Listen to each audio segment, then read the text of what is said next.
Well, hi guys. Thanks for talking to me today. I appreciate it. I very much enjoyed the film. Oh, good. So to start off, just talk about what was it about the character or the film that made you want to be a part of it? We'll just go Ian, then Sasha.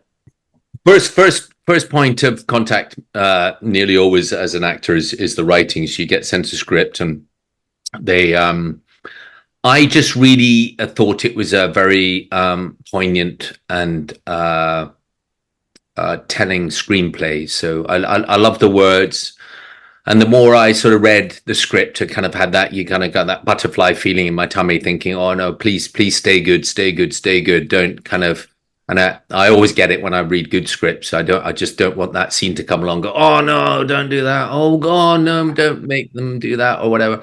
And I didn't get that moment with this. It was just, it felt like a very, very good way to tell, quite a tragic story, a war movie, told slightly differently from just from inside. I know people always talk about it when they talk about war films, how much do you feel for the people, and in any given piece of action, and when people are dying, but we got to know them a little bit. But this one, it's really entirely inside the people involved, the innocents who are living a very, very simple life in quite a rural part of Belgium.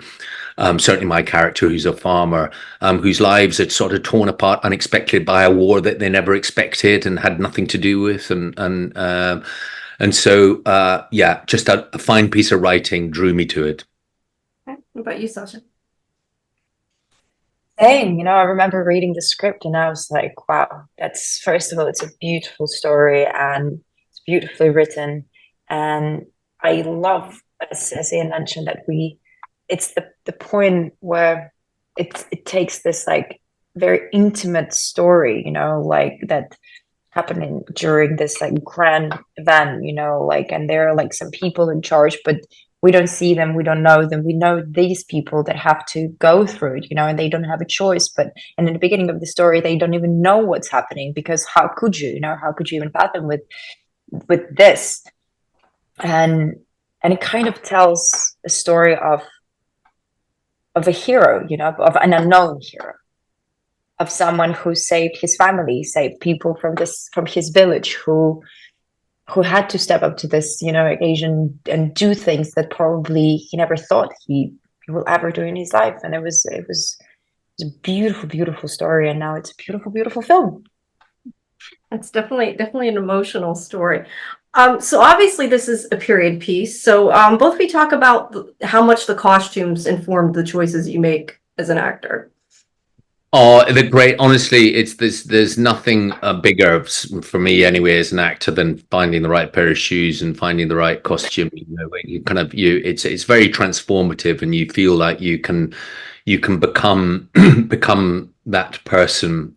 So very early costume fittings, sort of took the train out to Belgium from where I live in London, and and really about the first thing we put on felt really right. And it's not a closed show, it's not like I think there's maybe a Sunday suit and then that's about it. It's kind of, most of the characters are in what they wear throughout. And it's just very comforting. It also really helps to be shooting in this very, very beautiful part of Belgium.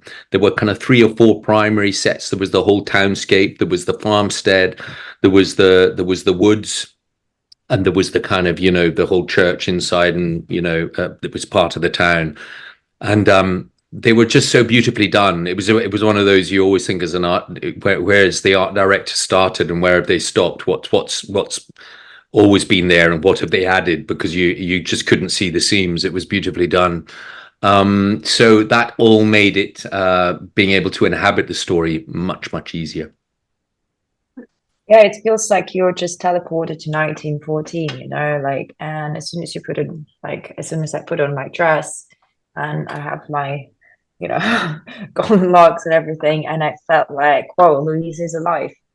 She is alive, and that does inform your choices as well as an actor, because a certain costume, you understand that you have to keep your back straight, like you have to have certain mannerisms, certain gestures, and then all of this, it's like a layer and layer and layer on top of the character that you originally created, you know, while you were reading the script. And then obviously everything, the surroundings, they add so much. And then when you actually get to work with wonderful actors, Iain, this connection, your reaction towards that thing is your character does become real. And for a second, you do feel like you are not, well, I felt like I'm not Sasha, actually, I'm Louise.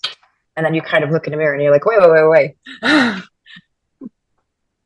Was there any specific research or preparation either of you did for this? I don't know that you necessarily had to. I just was curious if you looked into any of the war or anything like that before taking on the characters. I did a little bit, to be honest. I don't want to exaggerate. It wasn't, but I read a little bit about Belgium in the early stages of the First World War. What the reason that it didn't feel massively necessary was, I think that, as I've said, is it was the innocence of the people involved. They had no idea what was happening. So in a way, the more open you could be to, the more we could just inhabit the reality that we just described, and then be as reactive as possible to war hitting you unexpectedly. That felt right. But so I did a little bit of research and found that, what happened in this particular town was very not untypical of what happened to what they then called the Rape of Belgium.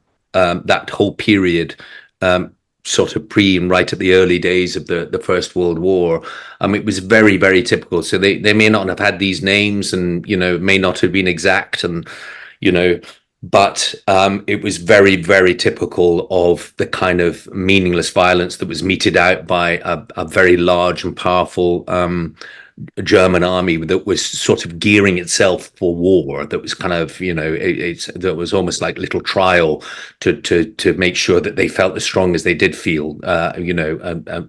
So yeah, that was it. Little bit of reading historically, but not much. About you, Sasha, did you do any prep for it in that sense?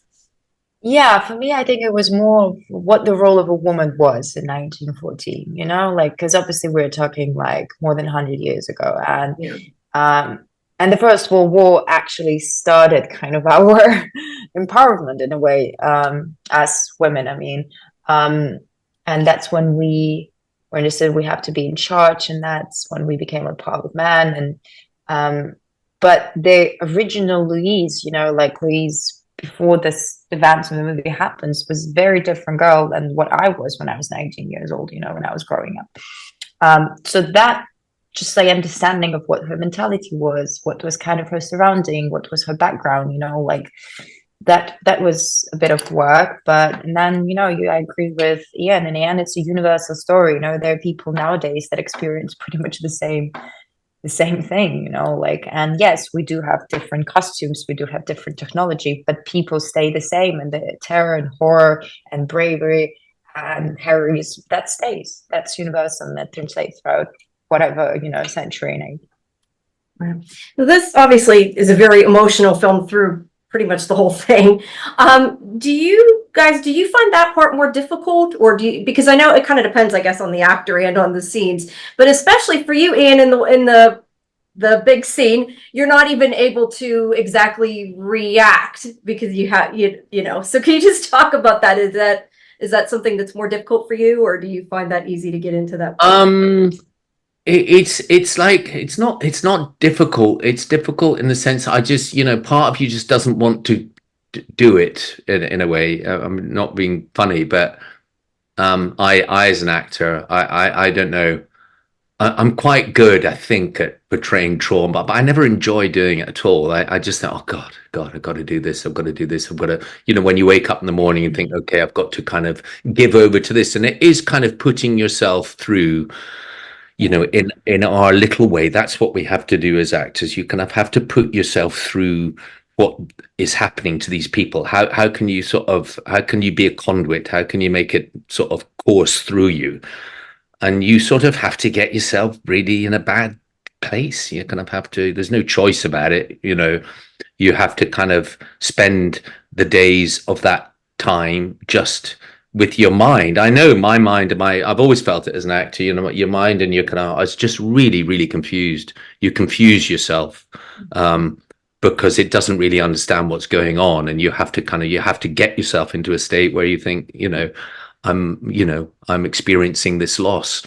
And I don't want to be heavy about it, but so it's not something that I find difficult in one way, but I really just don't enjoy doing it. I don't get the pleasure of thinking, yeah, but I kind of, I really nailed that. I found those tears. I sort of felt, I felt like I really went through it. Maybe at the end of the day, maybe a little bit, I don't know, but not really. It's not a good trade-off. So, but it feels, that's what you're doing, because you want to do justice to this thing that happened and things that are still happening all over the world. So yeah, I guess that's it. All right. Well, thank you, both of you. I appreciate it. Like I said, I did enjoy the film, so thank you. Great. Do you think your sci-fi audience will enjoy it? I watch other things too. Yeah. All right. Thank you. Have a good day. Thank you.